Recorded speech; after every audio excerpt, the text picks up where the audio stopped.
Good morning, Mrs. Zina. Today, Yeah, just call me Zaina. okay. Just Zaina. Ms. Very Zina, informal. we have heard from the beginning that you have been nominated as the first teacher in Queensland, and we want to know actually a lot about you. So we wanted to ask you some questions. One of these questions that now, as a master teacher, what does your job include?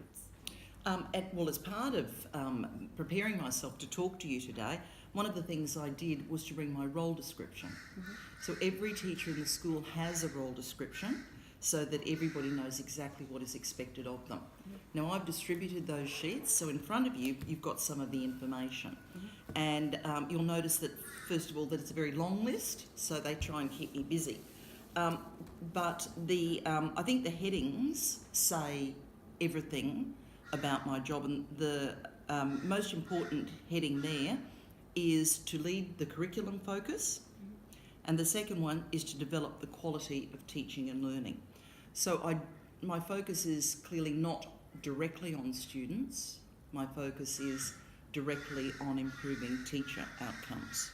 All of the research, particularly people who are creating a lot of interest in educational theory like John Hattie, and I know you spent some time in Melbourne and that may be a familiar name to you, although he is a New Zealander, have looked at various research across the world, and they consistently come back to one factor that will improve student outcomes, and that's having better teachers.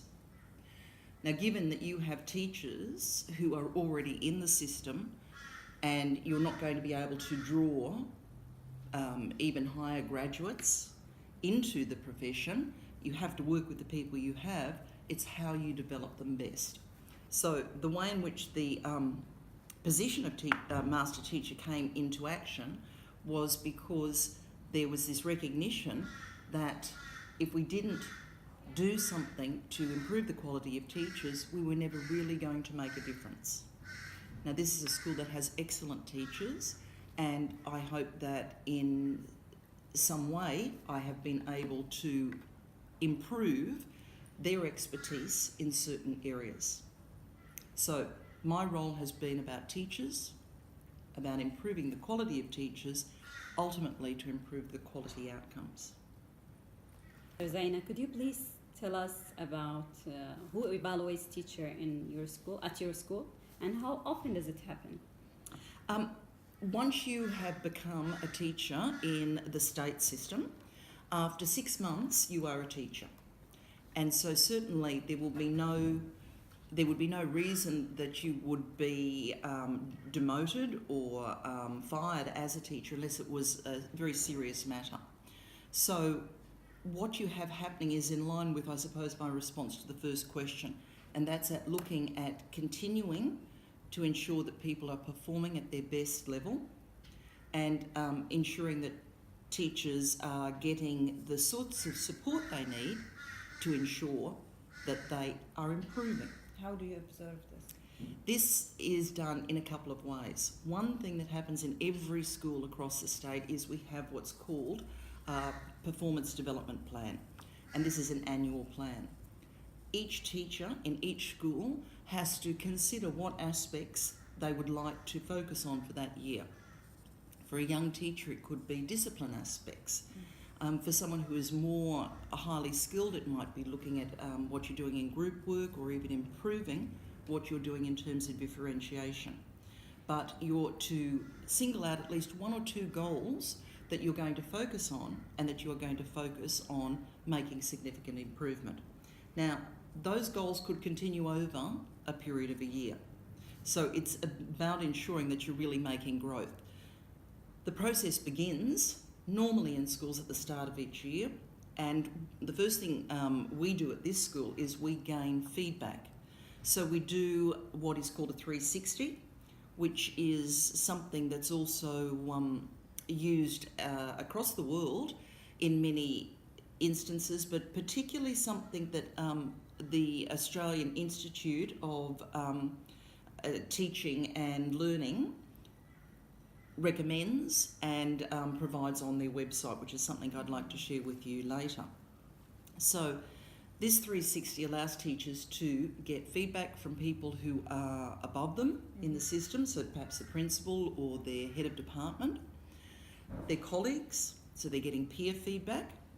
It also allows them to get feedback from students.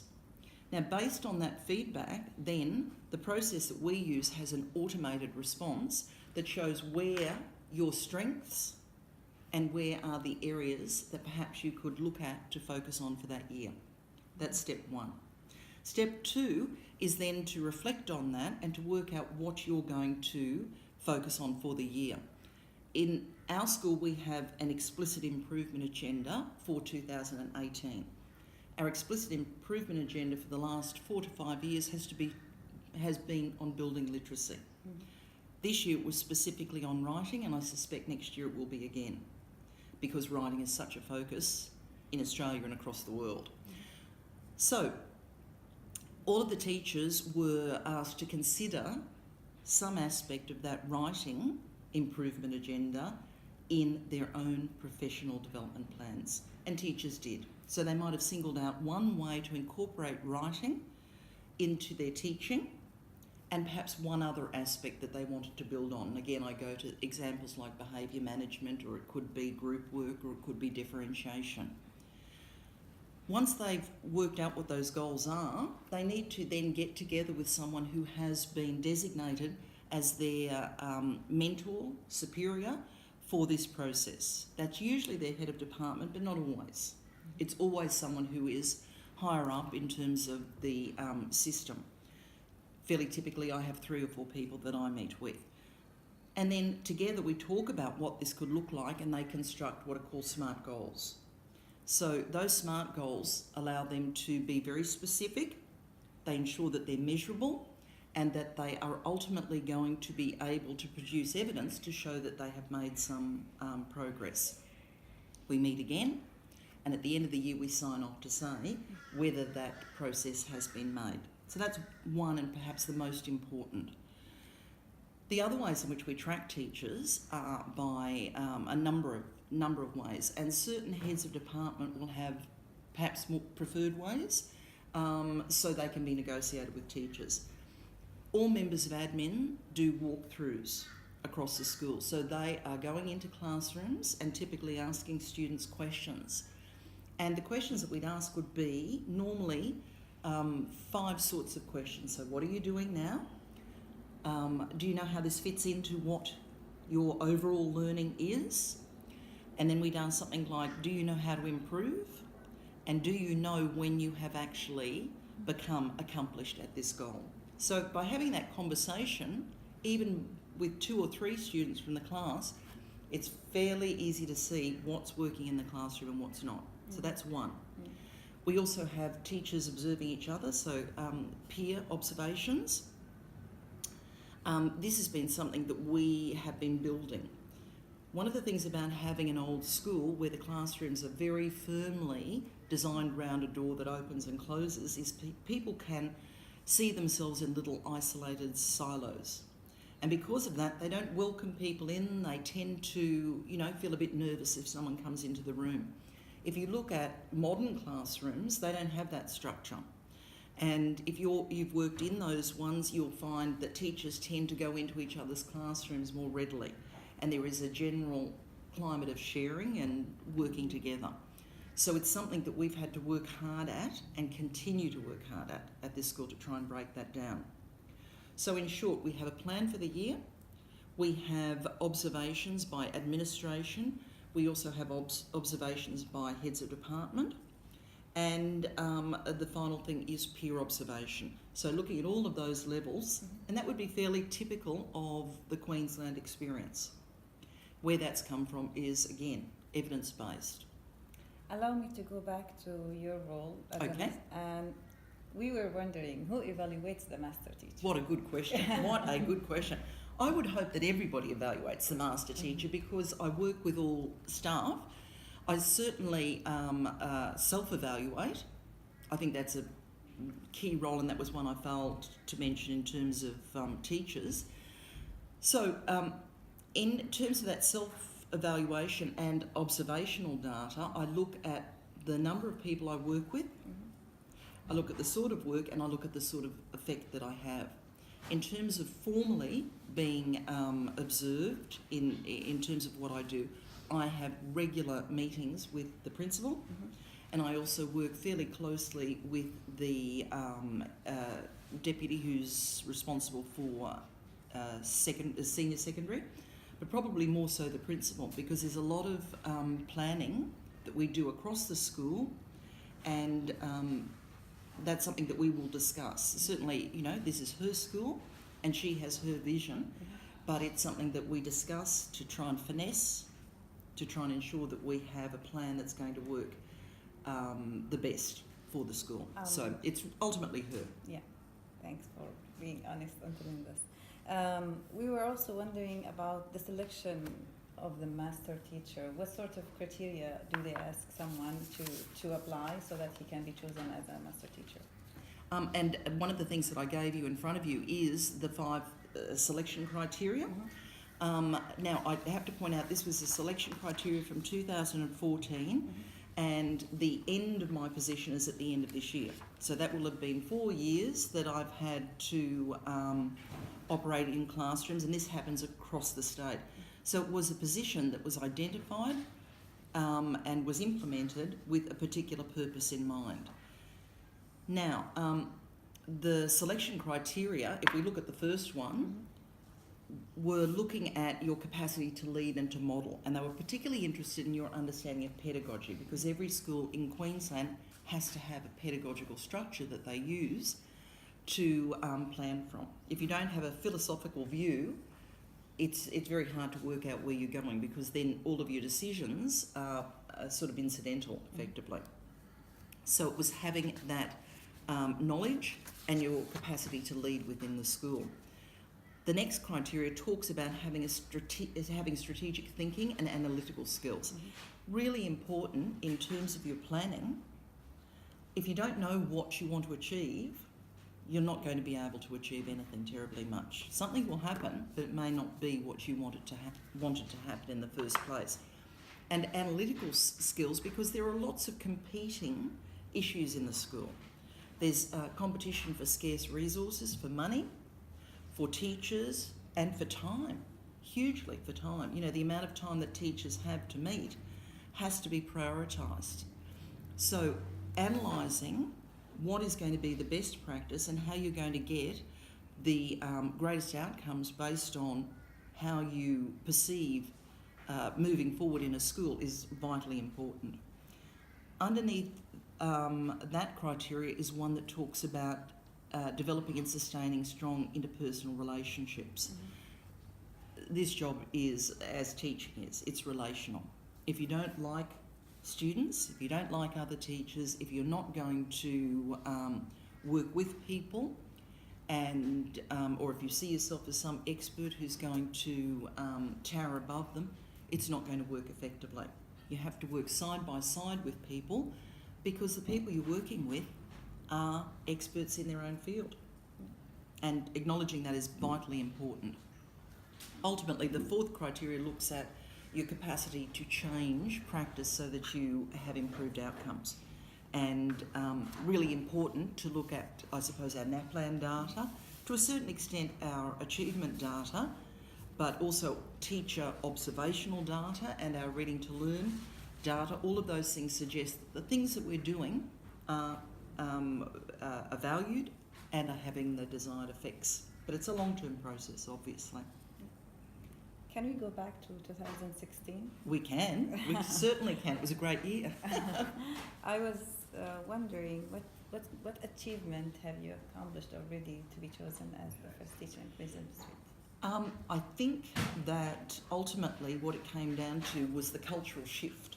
I'd come into a school that didn't have a vision for how to move forward in terms of literacy.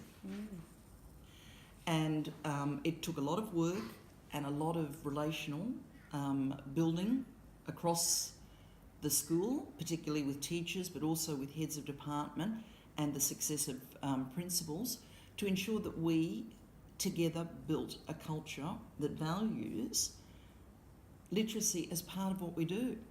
We already valued history, maths, all of those subjects, But we needed to value literacy, because literacy is the primary force that through which all of those things are being taught.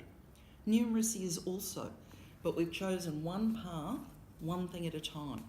And I think one of the things about schools is that we often have competing agendas. We have so many things that we want to change. But realistically, you can only change one or two things at any given time.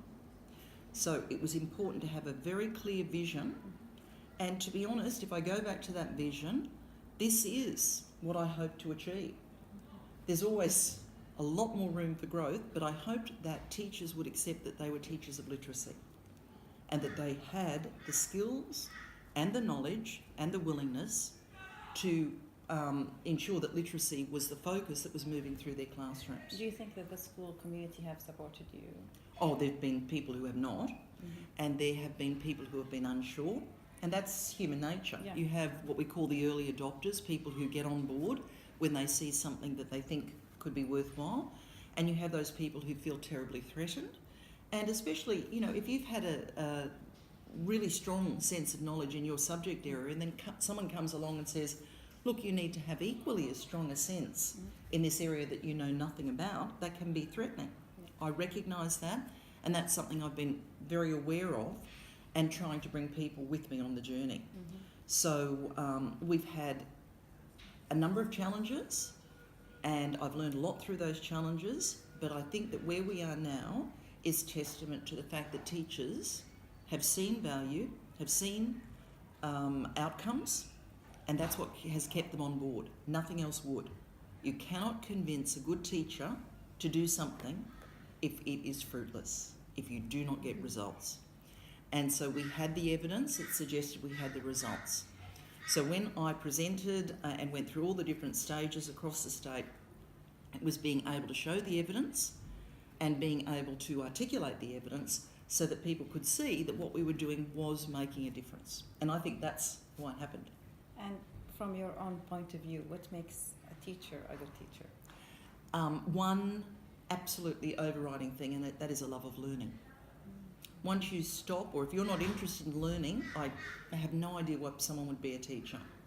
So it really saddens me when people talk about not liking reading or having a closed attitude to mathematics or whatever.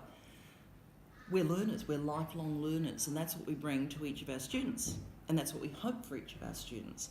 And if you bring that, compassion, care, all of those things follow. I'm also a firm believer that you need to be a really bright human being. At one point in Australia, we had some very, very low results that saw teachers who I don't think were intellectually up to the job teaching, which meant that when you're talking about the complex concepts that we've been talking about today, they would struggle with that intellectually. So I think you need to have in your universities a selection process where you are taking very bright women and men and you are training them, and you continue to train them for the duration of their teaching career. But without that love of learning to instill in students and to maintain yourself, I think it's a lost What hope. about reading? Do you encourage teachers to read a lot, to expand their horizons and to know a lot about their subject as a feedback? I think that in terms of their subject knowledge, teachers are fairly good. I think teachers stay fairly up to date, not all, but the vast majority in their subject areas. I think it's the areas beyond that sometimes they don't stay current with. And one of the things that, you know, I've done many things in my role, but one of the things I've done is used very well selected and very well spaced opportunities to provide information for teachers. Now, I've tried to limit it on occasions to perhaps a page, so I might have gone through and taken an article that was 4 pages long and compressed information into 1 page, but still retained the flavour of the article. I might have, on occasion, given out an extended article prior to the holidays. So I've tried to encourage that notion of learning and tried to build that into what I do. But ultimately, there's a level of professionalism you have to expect from teachers, And if someone doesn't want to read and doesn't want to learn, which makes me incredibly sad to be even suggesting that, there's very little I can do.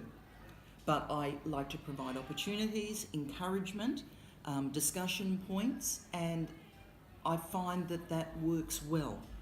It doesn't work as well as I would like it to work, but it works well.